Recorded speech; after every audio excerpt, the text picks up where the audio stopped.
ओ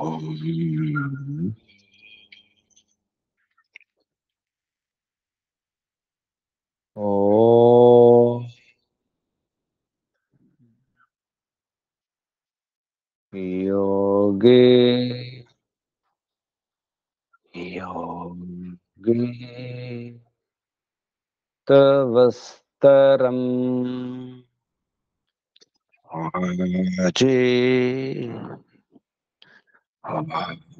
अजे हवामहे सखाय इन्द्रमोतये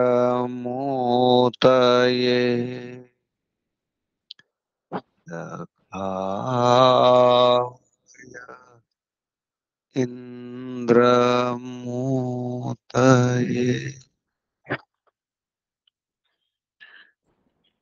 ॐ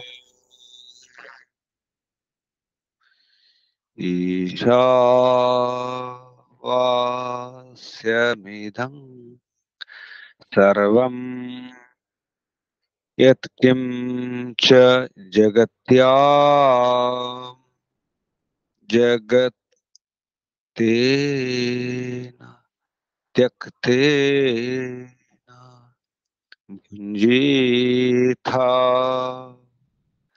मा गृधक्कस्य स्विद्धनं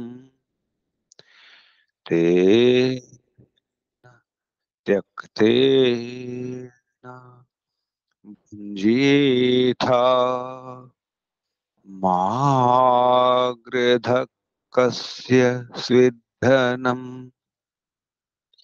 मा गृधक्कस्य स्विद्धनम् ॐ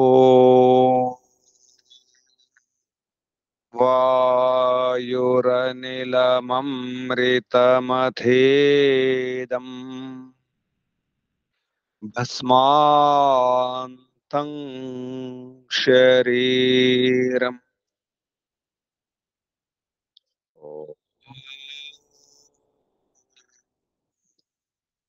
क्रतो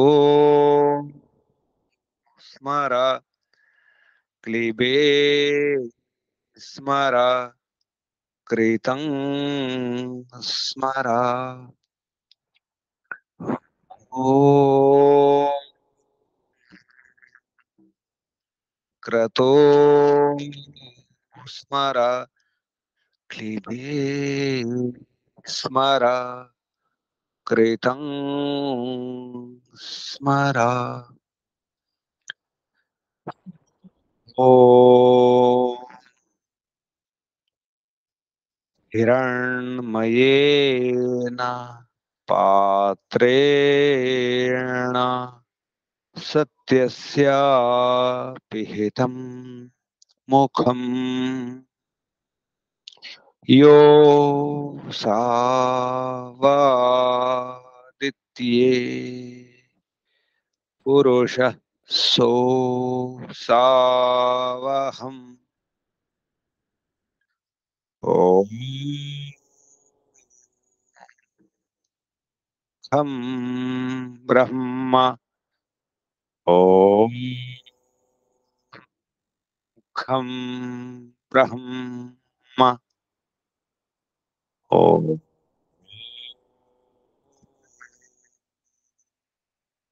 खं ब्रह्म ॐ शान्ति शान्ति शान्तिः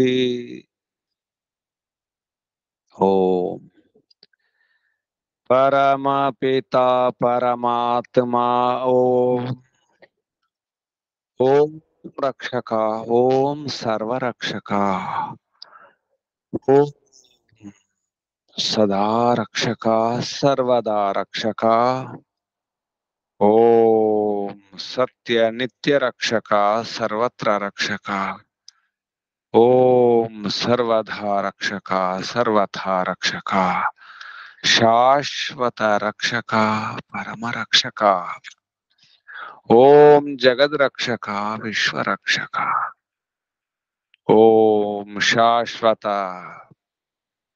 पिता शाश्वत माता सर्व पिता सर्व विश्व पिता विश्व माता जगत पिता जगन माता जगदांबा जगत जननी जगतपति विश्वपति ओम ओम शाश्वत भ्राता दाता विधाता शाश्वत बंधु मित्र सखा शाश्वत गुरु शाश्वत आचार्य शाश्वत स्वामी राजा राजाधिराजा स्वराट विराट ब्रह्मराट स्वयंराट विश्वराट ओम ओम शाश्वत न्यायाधीशा सदाधारा सर्वदाधारा जगदाधारा विश्वाधारा ओम ईश्वरा परमेश्वरा जगदीश्वरा सर्वेश्वरा ईशा परेशा सर्वेशा परमेशा जगदीशा विश्वेशा ओम ओम सर्वांतर्यामिन सर्वभूतांतरात्मा सर्वव्यापका सर्वशक्तिमान निराकारा न्यायकारी दयालु अजरा अमरा अभय अनुपमा नित्य पवित्र सृष्टिकर्ता धर्ता हर्ता भर्ता पालनकर्ता प्रलयकर्ता ओम ओम स्वयंभू ओम शंभो ओम शंभो ओम प्रभो ओम विभो ओम भूः ओम भुवः ओम स्वः ओम भूर्भुवः स्वः प्राणाधारा प्राणपति प्राणेश्वरा प्राणदाता जीवनदाता जीवनेश्वरा जीवनपति ओम सर्व दुख विनाशक संकट मोचक सकल क्लेश नाशक समस्त अशांति अभय अशांति निर्मूलक अभय प्रापक ओम स्वयं सुख स्वरूप आनंद स्वरूप सच्चिदानंद स्वरूप अनंत आनंद घन आनंद दाता आनंद करा सुखदायक आत्मदा बलदा ज्ञानदा सर्वदा हर्षदा मोक्षदा ओम ओम ओम ओम ओम को వందనాలు ఋషులకు మహర్షులకు మునులకు యోగులకు గురువులకు ఆచార్యులకు అధ్యాపకులకు పెద్దలకు మాతాపితలకు శ్రేయోభిలాషులకు మిత్రులకు జడచేతనాది చరాచర జగత్తుకు స్థావర జంగమాలకు వందనాలు సర్వేభ్యో నమో నమః ప్రణవః ప్రణామః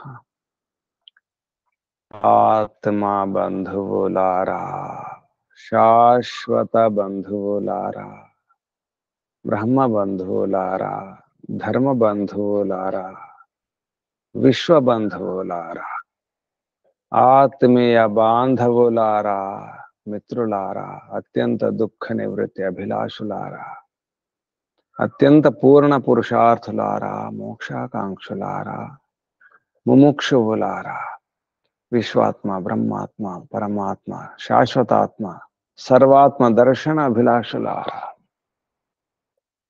సాధకులారా ఈశ్వర ఆరాధకులారా పరమేశ్వర ఉపాసకులారా అన్వేషకులారా జిజ్ఞాసులారా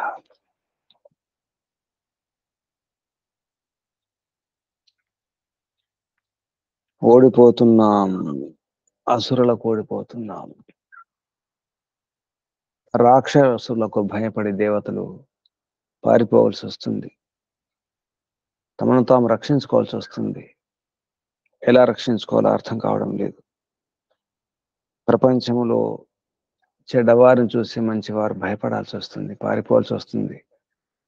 రక్షణ గురించి ఆలోచించాల్సి వస్తుంది. ఎక్కడ రక్షణ? ఏది రక్షణ? ఆశ్రయం ఎక్కడ? ఎక్కడికి వెళ్ళాలి? ఏ చోటికి వెళ్ళాలి? ఎవరి శరణు వేడాలి? ఎవరి నీడ ఉండాలి? పారిపోవాల్సి వస్తుంది. ఎక్కడ వెళ్ళినా రాక్షసులే, దుష్టులే, దుర్మార్గులే, హింసకులే, పాపాత్ములే భయపెడుతున్నారు. ఇంత బయట, ఇక్కడ అక్కడ, ఎక్కడ వెళ్ళినా, ఈ దేశమైనా ఏ దేశమైనా ఎక్కడికి వెళ్ళినా మంచివారు ఉన్నారు, చెడ్డవారు ఉన్నారు. చెడ్డవారు భయపడడం లేదు, మంచివారికి చెడ్డవారు భయపడడం లేదు. సజ్జనులకు దుర్జనులు భయపడడం లేదు. చెడ్డ పని చేయడానికి జంకడం లేదు, సిగ్గుపడడం లేదు. దుర్వ్యసనాలలో ఉండడానికి, దురలవాట్లలో ఉండడానికి, చెడ్డగా ఆలోచించడానికి, చెడ్డ పని చేయడానికి, అశాంతి చేయడానికి, అల్లర్లు తయారు చేయడానికి, హింస చేయడానికి, మారణకాండ సృష్టించడానికి భయపడడం లేదు. చట్టానికి కూడా లొంగడం లేదు. ఇలా ఇంట్లో కూడా అంతే, బయట అంతే, సమాజంలో అంతే, ఊరిలో, రాష్ట్రంలో, దేశంలో, ఎక్కడైనా ఎక్కడికి వెళ్ళినా తప్పడం లేదు. సజ్జనులు భయపడుతున్నారు, దుర్జనులు పెరిగిపోతున్నారు, దుష్టత్వం పెరిగిపోతుంది, మంచితనానికి విలువ లేకుండా పోతుంది, మానవత్వానికి విలువ లేకుండా పోతుంది. దయ, కరుణ, మైత్రి, అనుగ్రహం, కృప, కటాక్షాలు, వీటికి విలువ లేకుండా పోతుంది. రౌడీలు, గూండాలు, దుష్టులు, దుర్మార్గులు భయపెట్టేవారు. మంచివారు కూడా చెడ్డవారుగా మారవలసి వస్తుంది. దానికి ఉపాయం ఏమిటి? మార్గం ఏమిటి? కనీసం ఆత్మరక్షణ అయినా ఉండాలి కదా. ఎవరినో రక్షించడం కాదు ఇప్పుడు. దేశ రక్షణ, ధర్మ రక్షణ, వారి రక్షణ, వీరి రక్షణ, సమాజ రక్షణ కాదు ఇప్పుడు. ఒక్కోసారి చాలా భయంకరమైన పరిస్థితి. మన పిల్లలను, మన సంతానాన్ని, మన కుటుంబాన్ని, మన పరివారాన్ని, మన బంధువులను, మిత్రులను కూడా రక్షించుకోలేని పరిస్థితి. భార్యను భర్త రక్షించలేకపోతున్నాడు, భర్తను భార్య రక్షించలేకపోతుంది, పిల్లలను తల్లిదండ్రులు రక్షించలేకపోతున్నారు, తల్లిదండ్రులను పిల్లలు రక్షించలేకపోతున్నారు, కాపాడలేకపోతున్నారు. పారిపోవాల్సి వస్తుంది ఎవరికి వారు. ఇదేనా ధర్మం? ధర్మం భయపడుతుంది అధర్మానికి. ఏం చేయాలో అర్థం కావడం లేదు. ఈ వాతావరణం అంతా, ఈ పరిస్థితి అంతా, ఈ దుస్థితి అంతా ఎక్కడో కాదు, ఏ దేశంలో కాదు, అక్కడ ఇక్కడ కాదు, మనలోనే ఉంది, మన మనసులోనే, మన భావాల్లోనే కూడా ఉంది. మనలో కూడా ఇవన్నీ ఉన్నాయి. ఈ రాక్షసులు ఉన్నారు, దుష్టులు, దుర్మార్గులు ఉన్నారు, ఈ రౌడీలు ఉన్నారు, హంతకులు ఉన్నారు, దుర్వ్యసనాలు ఉన్నాయి, దురలవాట్లు ఉన్నాయి, దుర్భావనలు ఉన్నాయి, దుర్విచారాలు ఉన్నాయి, దుష్ట ఆలోచనలు ఉన్నాయి. మనం గమనిస్తే తెలుస్తుంది. అప్పుడప్పుడు తెలుస్తూనే ఉంటుంది, గమనించకుండా కూడా. ఆలోచనలు వస్తున్నాయి, అలలుగా ఆలోచన తరంగాలు వస్తూనే ఉన్నాయి, లేస్తూనే ఉన్నాయి, సాగుతూనే ఉన్నాయి. మన మనస్సునే ఈ ప్రపంచంలో, మనస్సునే ఈ సమాజంలో, మనస్సునే ఈ దేశంలో ఇద్దరు ఉన్నారు. రెండు రకాల ఆలోచనలు ఉన్నాయి. దేవతలు ఉన్నారు, రాక్షసులు ఉన్నారు. మన ఇంద్రియాలలో కూడా రెండు ఆలోచనలు ఉన్నాయి. మన మాటల్లో సత్యం ఉంది, అసత్యం ఉంది. మనం పీల్చుకునే వాసన కూడా దుర్గంధం ఉంది, సుగంధం ఉంది.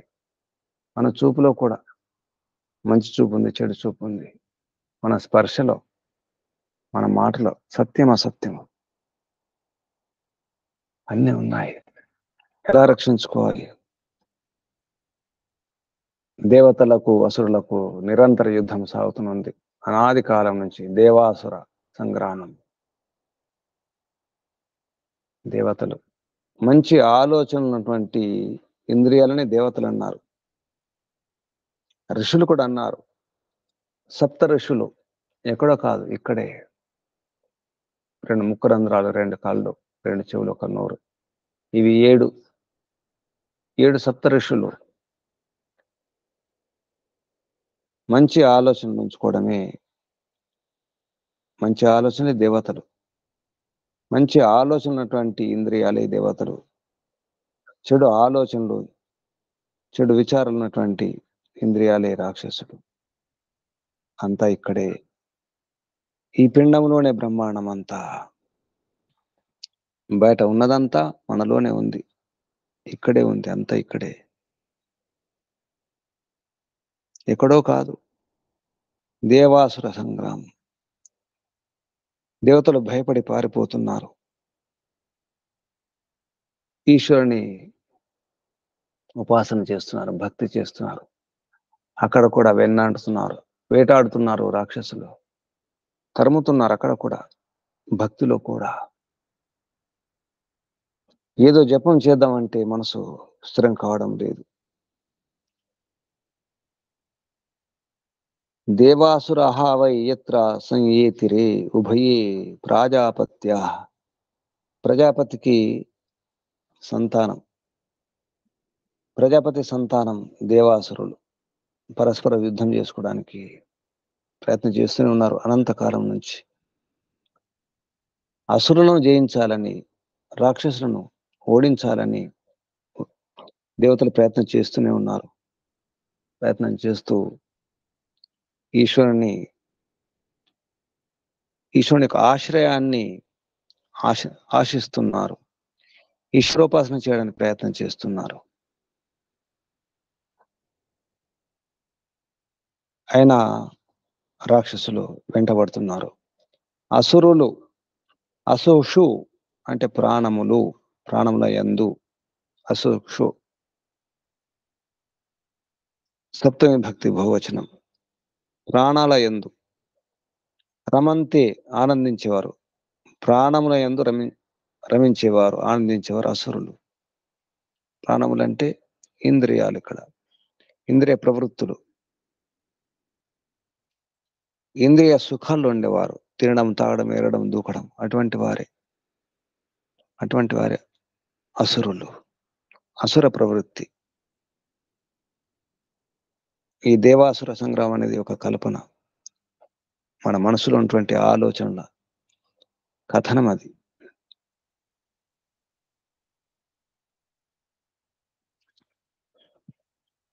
ఓంకారోపాసన చేయడం, ఉద్గీతోపాసన, బ్రహ్మోపాసన చేయడానికి దేవతలు ప్రయత్నం చేస్తున్నారు.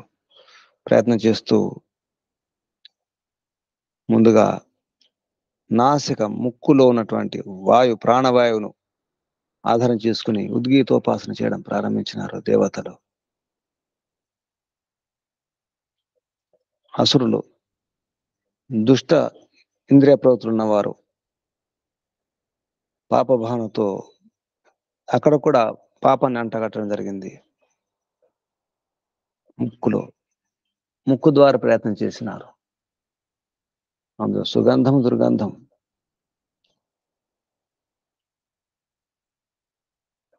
మిగతా ఇంద్రియాల ద్వారా ప్రయత్నం చేసినారు దేవతలు. అంటే ఒక్కొక్క ఇంద్రియాన్ని జయించాలని చూసినారన్నమాట దేవతలు.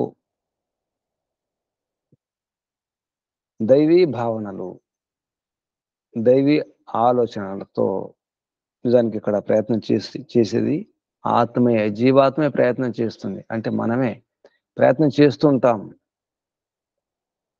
ఓడిపోతుంటాం. ప్రయత్నం చేస్తుంటాం, ఓడిపోతుంటాం. ఒక్కొక్క ఇంద్రియాన్ని జయించాలని చూస్తాం. ముందు ముక్కును, వాసన, ముక్కైనా నోరైనా మాటతో ప్రయత్నం చేయాలని చూస్తాం. అబద్ధాలు ఆడకూడదు, అసత్యం ఆడకూడదు. ఆయన అబద్ధాలు ఆడుతుంటాం. ఆశ్రయ ప్రవృత్తి.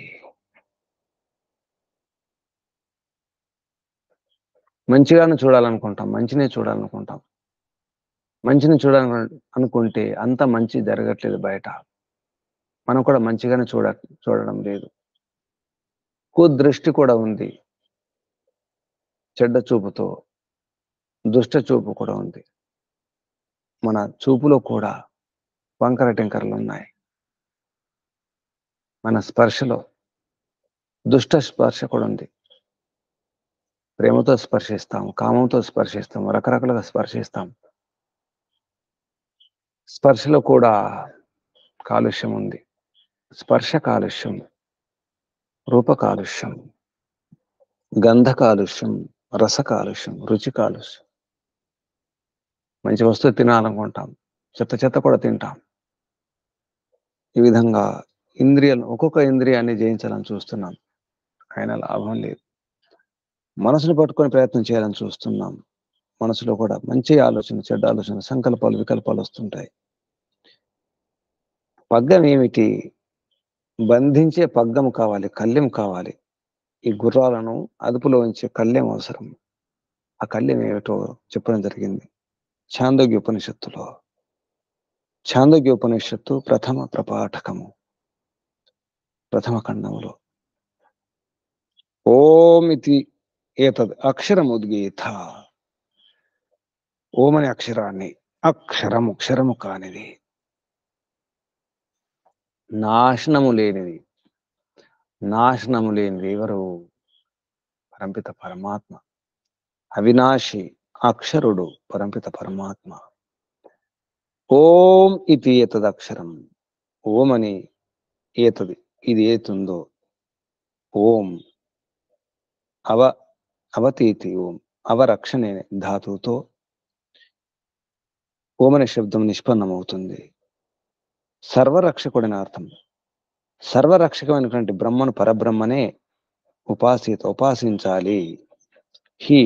ఎందుకంటే బ్రహ్మ విధులు, బ్రహ్మను తెలుసుకున్నవారు ఓమితి, ఓమనియే రక్షకుడు బ్రహ్మనే ఉద్గాయతి, ఉచ్చస్వరంతో గానం చేయడం జరిగింది. బ్రహ్మ వీధులు, బ్రహ్మను తెలుసుకున్నవారు, బ్రహ్మోపాసకులు, ఋషులు, మహర్షులందరూ కూడా ఓమునే, ఓం అంటే రక్షణ, రక్షకుడు అని అర్థం. సర్వరక్షకుడు, సదా రక్షకుడు, సర్వదా రక్షకుడు, సత్య నిత్య రక్షకుడు, సర్వత్రా అంతటా రక్షించేవాడు, సర్వదా అన్నిసార్లు రక్షించేవాడు, ఎన్నిసార్లైనా రక్షిస్తూనే ఉన్నాడు. అనంతకాలం నుంచి అన్ని జన్మలలో, అనేక జన్మలలో రక్షిస్తూనే ఉన్నాడు. అందరినీ రక్షిస్తున్నాడు, అన్నింటినీ రక్షిస్తున్నాడు పరంపిత పరమాత్మ. సర్వథా రక్షకుడు, అన్ని ప్రకారాలుగా, అన్ని విధాలుగా పరంపిత పరమాత్మ ఓం రక్షిస్తూనే ఉన్నాడు. శాశ్వత రక్షణ, పరమరక్షణ పరంపిత పరమాత్మ వద్దే. అందుకే ఓం అన్నాం. రక్షకుడు అంటేనే మాతా, పిత, భ్రాత, దాత, విధాత, పుత్రుడు, మిత్రుడు, సఖుడు, బంధువు, గురువు, ఆచార్యుడు, న్యాయాధీశుడు, అన్ని. వైద్యుడు కూడా పరంపిత పరమాత్మయే. పుత్రుడు కూడా పరంపిత పరమాత్మయే. బంధువు, అన్ని పరమపిత పరమాత్మయే. రక్షణ అనే శబ్దంలో ఇన్ని బంధాలు, సంబంధాలు ఉంటాయి. ఆత్మకు పరమాత్మతో సంబంధం అనేది రక్షణ అనే పదంతో. రక్షణ కావాలి, అందుకే దేవతలు రక్షణ కొరకే ప్రయత్నం చేస్తున్నారు. దివ్య భావాలు ఉన్నటువంటి వారు, దివ్య గుణాలు గలవారే దేవతలు. ఇచ్చేవారు, రక్షించేవారు, కాపాడేవారే దేవతలు. అదెవరో కాదు, అది మనమే దేవతలము, మనమే అసురులము. అసువులు, అసులంటే ప్రాణాలు కూడా. అసులంటే ఇంద్రియాలు, అందులో రమించేవారు, అందులో ఆనందించేవారు. ఇంద్రియాల ద్వారా ఆనందించేవారే అసురులు. ఈ ఆసురీ గుణం మనకు కూడా ఉంది. మనలో దైవీ గుణాలు ఉన్నాయి, ఆసురి గుణాలు కూడా ఉన్నాయి. దానికి ఉపాయం, రక్షణ, పగ్గం, ఆ అసురులను ఓడించే ఉపాయం, అసురుల నుండి రక్షించుకునే ఉపాయం ఒకటి, ఓంకారమే, ఉద్గీతమే. ఓం ఇతి హి ఉద్గాయతి తస్య ఉపవ్యాఖ్యానం. ఆ పరంపిత పరమాత్మ యొక్క ఉపవ్యాఖ్యానం అంటే దాని రహస్యాలను తెలుసుకునడానికి ప్రయత్నం చేస్తున్నాం. పరంపిత పరమాత్మ యొక్క రహస్యాలు ఏమిటి? అన్నిటి రసం, ఆనందమే ఆనందం, రసానాం రస, రసములకే రసము. అన్ని ఆనందాల కంటే, అన్ని సుఖాల కంటే అత్యంత సుఖవంతమైనటువంటిది, అపార అనంత శుద్ధ విశుద్ధ ఆనందం. రసానం రస, పరమరసం, రసతమం. ఏష రసానాం రసతమ పరమ పరార్థ్యో అష్టమో యద్ ఉద్గీత.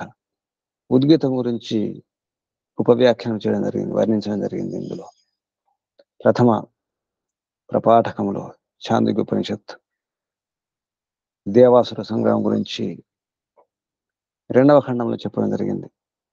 ప్రాణ శబ్ద వాచ్య బ్రహ్మోపాసన.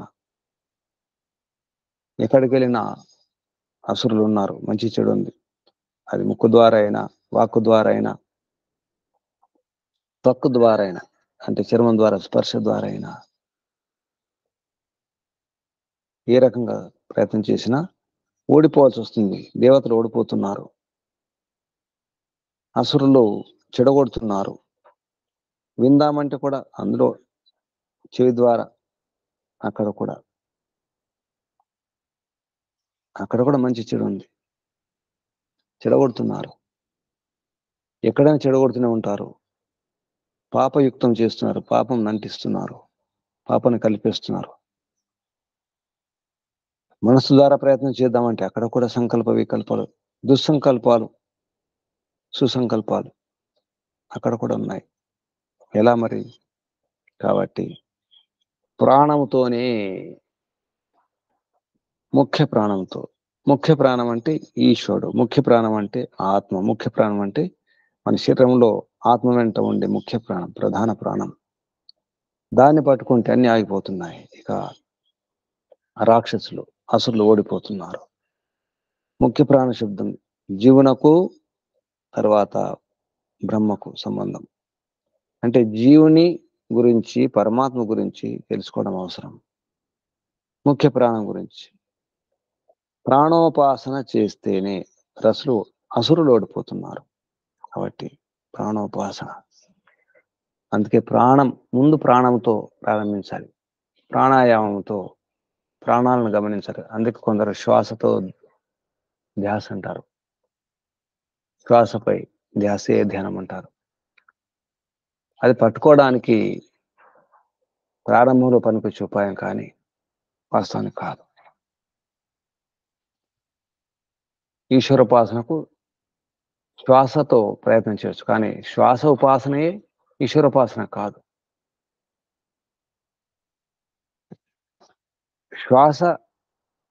శ్వాసను గమనిస్తూ కొందరు విపశ్యనలో కూడా శ్వాసను గమనించమంటారు. శ్వాసను గమనించడం, శ్వాసను పట్టుకోవడం అనేది ఈశ్వరోపాసన కాదు. ఈశ్వర ఉపాసనకు అది ఒక సాధనం, అదొక ఉపాయం. ఇటువంటి విషయాల గురించి ప్రథమ ప్రపాఠకంలో చెప్పడం జరిగింది. ప్రాణం గురించి, ముఖ్య ప్రాణం గురించి దేవతలు ముఖ్య ప్రాణాన్ని లక్ష్యం చేసుకుని ప్రయత్నం చేయడం జరిగింది. అప్పుడు వారు జయించినారు, అసురులను జయించినారు. ముఖ్య ప్రాణంతో అసురులు ఓడిపోయినారు. అంటే ఈశ్వరోపాసనలో ముఖ్య ప్రాణ ఉపాసన, ముఖ్య ప్రాణం అంటే కల్పిత పరమాత్మ కూడా, బ్రహ్మ కూడా. అందుకే ఈశ్వరోపాసనలో ముఖ్యంగా అది ఇది కాదు, ఆ ఉపాసన ఈ ఉపాసన కాకుండా కేవలం ఈశ్వరోపాసన చేయాలి. ఈశ్వరుని యొక్క గుణాలను, లక్షణాలను అర్థం చేసుకుని ఉపాసన చేయాలి. అంకితమై అనన్య భక్తితో ఎవరైతే ఈశ్వర ఉపాసన చేస్తారో వారు గెలుస్తారు, అసురులు ఓడిపోతారు.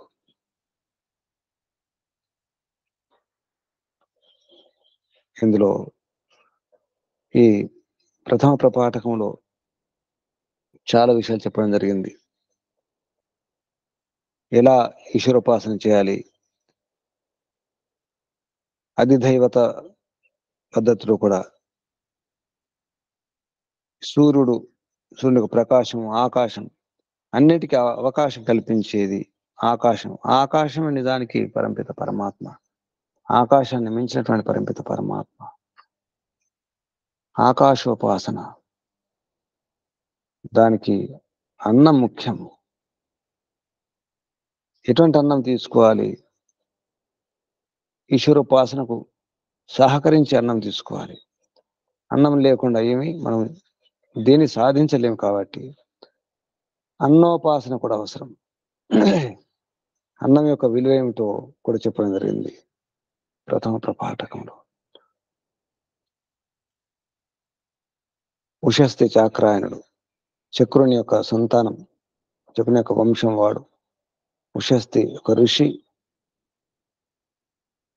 ఆ ఋషి యొక్క వివరం ఇందులో కూడా చెప్పడం జరిగింది. ముందు అన్నం కొరకు ప్రయత్నం చేస్తాడు. ఆపద్ధర్మం. ప్రాణాలు నిలుపుకోవాలంటే అన్నం కావాలి. ప్రాణాలు ఉంటేనే కదా, జీవించి ఉన్నప్పుడే కదా ఏవైనా సాధించడానికి ప్రయత్నం చేస్తాం. ఆ రకంగా భూమ గురించి కూడా చెప్పడం జరిగింది. పరంపిత పరమాత్మ భూమ, పరంపిత పరమాత్మ. ఆ భూమానందం అదే అనంతానందం, విశాలం, ఆకాశం కంటే విశాలం.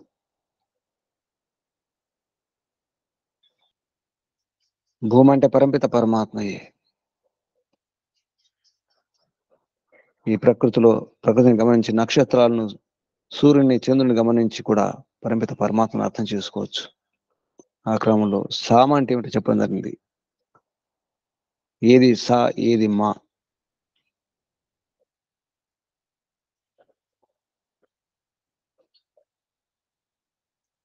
ఈ క్రమంలో మనకు ప్రకృతిలో బ్రహ్మ విభూతి, ప్రకృతిని గమనించి, ఆ ప్రకృతి కంటే ముందు మన శరీరాన్ని గమనించాలి. మన శరీరంలో చూసుకోవాలి ప్రకృతిని. ప్రకృతి అంతా మన శరీరంలో ఉంది. శరీరంలో ఉన్నది ప్రకృతిలో ఉంటుంది. ప్రకృతి, ప్రకృష్ట కృతి, అది మన స్వభావమే. మన ప్రకృతి బాగలేదంటారు. ప్రకృతి బాగలేప్పుడు అంటే స్వభావం బాగలేదు. మన స్వభావమే ప్రకృతి. ఆ ప్రకృతి అంటే మన శరీరం యొక్క ప్రకృతి ఏమిటి, మన మనస్సు యొక్క ప్రకృతి ఏమిటి, మన స్వభావం ఏమిటి, ఆత్మ యొక్క స్వభావం ఏమిటి, అది తెలుసుకోవాలి. ఇటువంటి విషయాల గురించి చాలా వివరించడం జరిగింది. ఆకాశం చివరికి ఆకాశం, ఆకాశ శబ్ద వాచ్యం బ్రహ్మోపాసన. ఇది ఉషస్థి చాక్రాయనుడు ఉపదేశించినటువంటి బ్రహ్మోపాసన. ఎంగిలి అన్నమైనా తీసుకోవచ్చు, వాచిపోయిన అన్నం కూడా తినవచ్చు. ఎప్పుడు? ప్రాణరక్షణ కొరకు, జీవించి ఉండడానికి. ఒక మావటి వాని వద్ద ఈ ఉషస్థి చక్రాయనుడు ఎంగిలన్నం తినడం జరుగుతుంది. కానీ నీరు మాత్రం తాగడు. ఎందుకంటే నీరు ఉంది కాబట్టి. నీరు అవసరం లేదు, అన్నం కావాలి. కాబట్టి జీవించి ఉండడానికి ఇటువంటి వ్యవహారం చేయాల్సి వస్తుంది. అంటే ఆపద్ధర్మంగా చేసే పని అనమాట.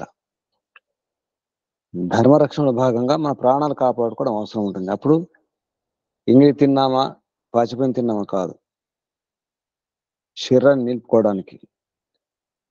కాబట్టి ముందు అన్న ప్రాప్తి కొరకు ప్రార్థన చేయాలి. ప్రథమ పాఠకంలో ఇటువంటి విషయాలన్నీ కూడా వర్ణించడం జరిగింది.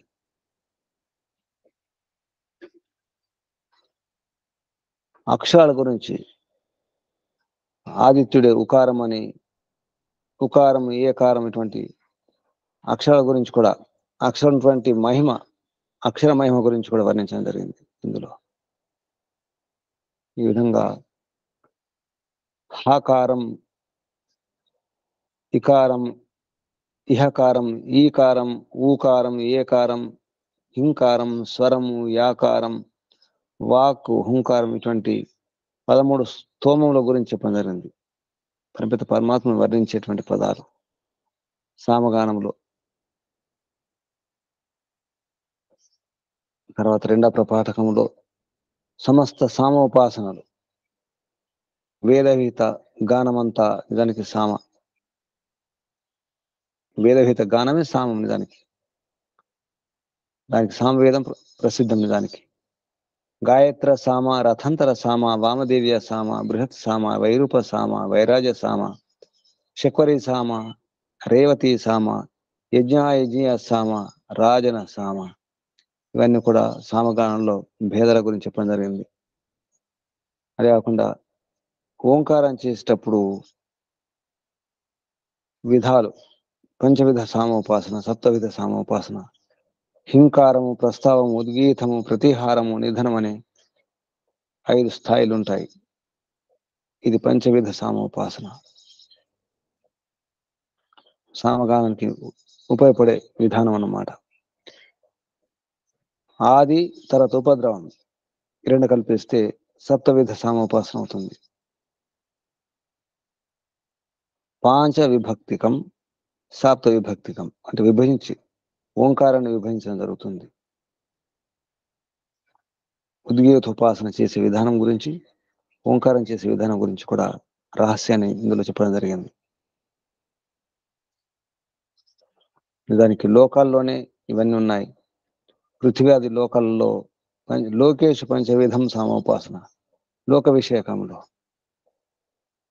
పృథ్వీ హింకారం, అగ్ని ప్రస్తావం, అంతరిక్షం ఉద్గీతం, ఆదిత్యుడు ప్రతిహారం,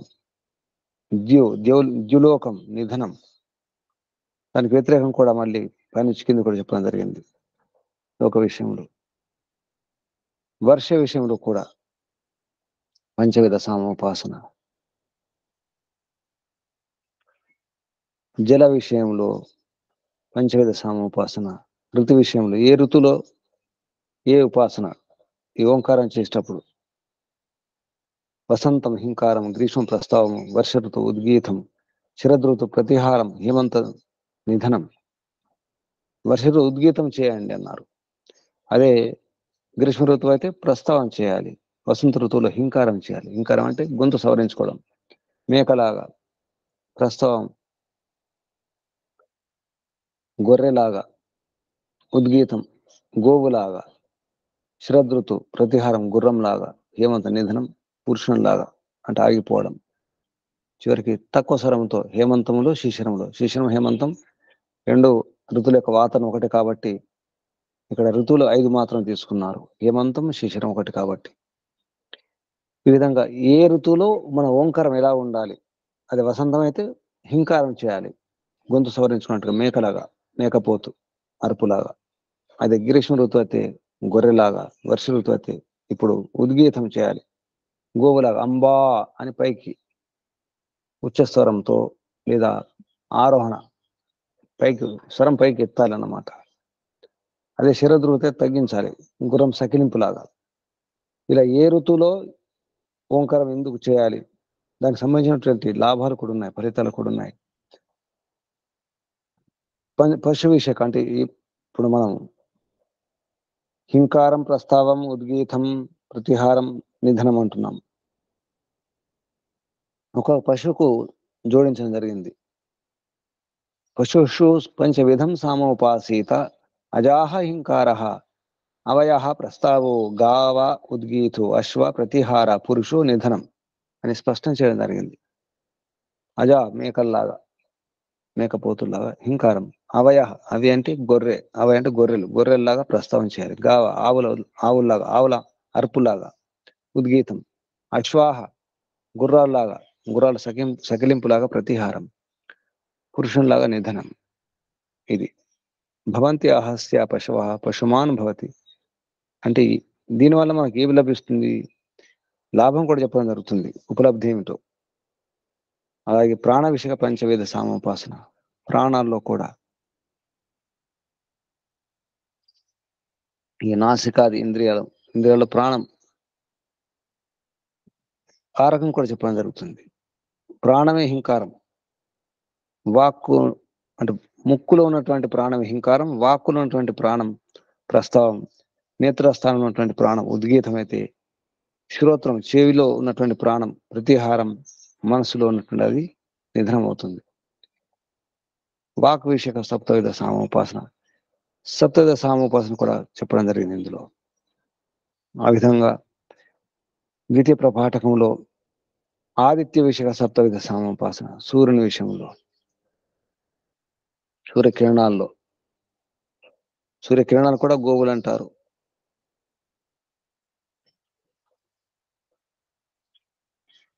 అతి మృత్యు సప్తవిధ సామోపాసన, ఇందులో వైజ్ఞానిక విషయాలు కూడా చెప్పడం జరిగింది.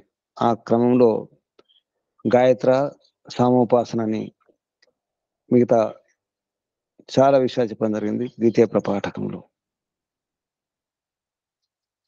సామగానం చేయడానికి ఉపయోగపడే చాలా విషయాలు, సోమయాగంలో చేసే వ్యవహారం అంతా ఈ సామోపాసన సామగానం గురించి వర్ణించడం జరిగింది.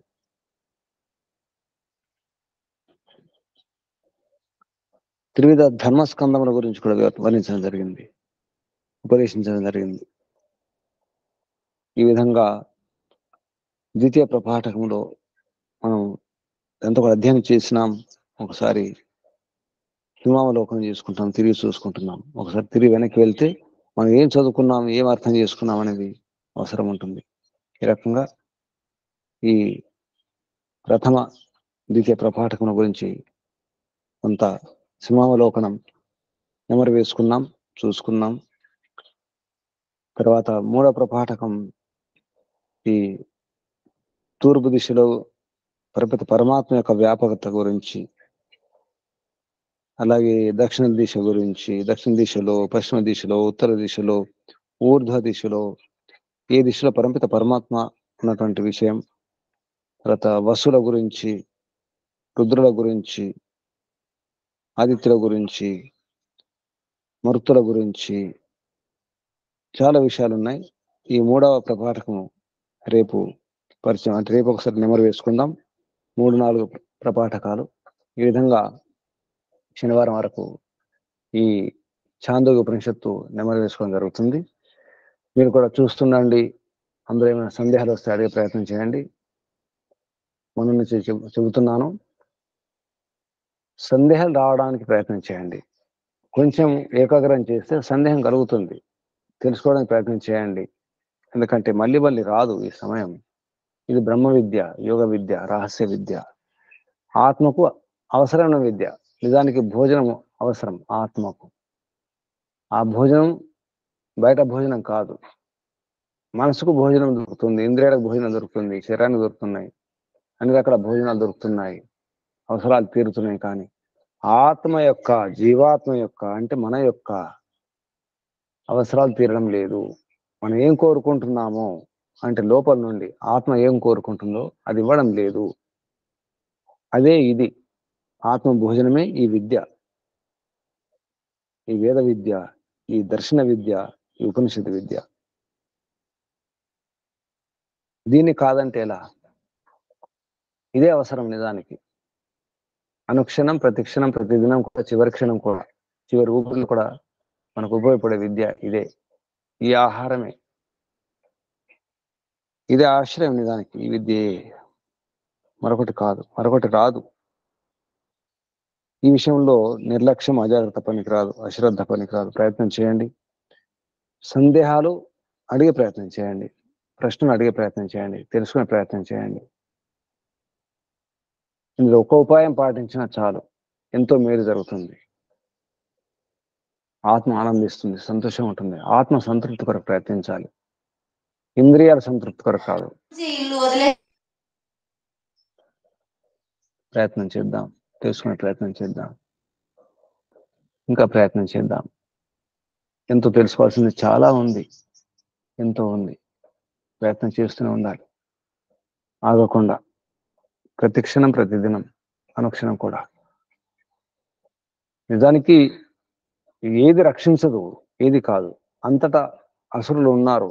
ఎక్కడికి వెళ్ళిన అసురులు ఉంటారు. ఆసుర ప్రవృత్తి ఇంద్రియాల ద్వారా ఎన్నో మనం గమనిస్తూనే ఉన్నాం. మన ఇంద్రియాలే నిజానికి అసురులు. మన ఇంద్రియాల ద్వారా మనం చేసేటువంటి ఏది వ్యవహారం ఉందో అక్కడే ఉన్నారు అసురులు. ఈ అసురులకు దేవతలకు యుద్ధం నిరంతరం నిరాటంకంగా సాగుతూనే ఉంటుంది. తప్పదు. ధర్మానికి అధర్మానికి, న్యాయానికి అన్యాయానికి, సత్యానికి అసత్యానికి, మంచికి చెడుకు యుద్ధం సాగుతూనే ఉంటుంది. ఘర్షణ, సంఘర్షణ, పోరాటం ఉంటూనే ఉంది. అందులో ఎవరు గెలుస్తున్నారనేది ముఖ్యం. అందులో దేవతలు గెలుస్తున్నారా, అసురులు గెలుస్తున్నారా? ఎవరిని గెలిపిస్తున్నాం మనం? మనం ఎటువైపు ఉన్నాం? నిజానికి ఆత్మ ఎటువైపు ఉంటే అటే. నడిపించేదంతా, యుద్ధం నడిపించేది, గెలిపించేదంతా ఆత్మయే, అంటే మనమే. పరమపిత పరమాత్మ యొక్క సహకారం ఉంటుంది. దేవతల వైపు ఉంటుంది పరమపిత పరమాత్మ యొక్క సహకారం. అలా అని చెప్పేసి పూర్తిగా అసురులకు సహకారం ఉండదని కాదు. అసురులు కూడా పరమపిత పరమాత్మ సహకరిస్తాడు, అందరికి సహకరిస్తాడు. కానీ మంచివారికి ఎక్కువ సహకరిస్తాడు. లోపల నుంచి బలాన్ని ఇస్తాడు, ధైర్యాన్ని ఇస్తాడు, ఉత్సాహాన్ని, ఉల్లాసాన్ని ఇస్తాడు, ఆనందాన్ని ఇస్తాడు దేవతలకు. అసురులకు భయాన్ని ఇస్తాడు, సిగ్గు సంకోచాన్ని ఇస్తాడు. ఇది గమనించాలి. నిరంతరం మనం కొంచెం గమనిస్తే మనకి తెలుస్తుంది. ఒక్కోసారి సిగ్గు అనిపిస్తుంది, సంకోచం అనిపిస్తుంది, భయం అనిపిస్తుంది, ముందుకెళ్ళలేకపోతాం. అదే మంచి ఆలోచనలు వస్తే, మంచి నిర్ణయాలు జరిగినప్పుడు, మంచి పని చేసేటప్పుడు నిర్భయం ఉంటుంది, ఉల్లాసం ఉంటుంది, ఉత్సాహం ఉంటుంది, తృప్తి ఉంటుంది. అది లోపలే జరుగుతుంది. ఇదంతా కూడా పరమపిత పరమాత్మ ద్వారా కలుగుతుంది. పరమాత్మ ఘోష అది, పరమాత్మ యొక్క ప్రేరణ అది. మనం గమనిస్తే తెలుస్తుంది. మనం మౌనంగా ఉంటే, ప్రశాంతంగా ఉంటే అర్థమవుతుంది. మనం అశాంతిలో ఉంటే, అల్లరి చేస్తుంటే ఏది వినిపించదు కదా. మనమే అల్లరి చేస్తుంది మనమే. అశాంతిలో ఉన్నది మనమే. మనమే ఎక్కువ అల్లరి చేస్తే, అరుస్తుంటే ఏది వినిపిస్తుంది? ఏమీ వినిపించదు. అరుస్తున్నాం కదా, అశాంతిలో ఉన్నాం, అలజడి. అందుకే ప్రశాంతంగా ఉండే ప్రయత్నం చేయాలి, అరవకుండా ఉండే ప్రయత్నం చేయాలి, వినడానికి ప్రయత్నం చేయాలి. లోపల పరమపిత పరమాత్మ యొక్క ఉపదేశాలను, సందేశాలను లోపల నుంచి వినే ప్రయత్నం చేయాలి. అప్పుడే అర్థమవుతుంది. ఇటువంటి విషయాల గురించి చాంద్రోగ్య ఉపనిషత్తులు చాలా వివరంగా చెప్పడం జరిగింది. అది కూడా ఆచరణాత్మకంగా, ఆచరణపూర్వకంగా, ప్రయోగపూర్వకంగా. ఎక్కడ చూసినా ప్రయోగం కనిపిస్తుంది, ఉదాహరణ కనిపిస్తున్నాయి. అందరికీ అనుభవం ఉన్నటువంటి ఉదాహరణలే ఉంటాయి. అటువంటి ఉపనిషత్తు ఇది. తప్పకుండా ప్రయత్నం చేస్తారని ఆశిస్తున్నాను. ఓం శం శమోం శుభం. పరమపిత పరమాత్మకు, ఋషులకు, మహర్షులకు అందరూ కూడా ధన్యవాదాలు అర్పిస్తూ, మహర్షి దయానంద సరస్వతి గారికి, వారి గురువు గారికి, గురువర్య విరజానంద సరస్వతి గారికి ధన్యవాదాలు, వందనాలు అర్పిస్తూ, మీ అందరు కూడా వందనాలు, ధన్యవాదాలు, అభినందనాలు, అభివందనాలు, పరమపిత పరమాత్మ ఆశీర్వాదాలు. ఈ విషయాన్ని ఇక్కడ ముగించేద్దాం. ఓం శం శమో. ఇప్పుడు మీ సందేహాలు, ప్రశ్న అడిగే ప్రయత్నం చేయండి. పుస్తకం ముందర ఉంచుకున్న పర్వాలేదు, అడిగే ప్రయత్నం చేయండి, అడగండి.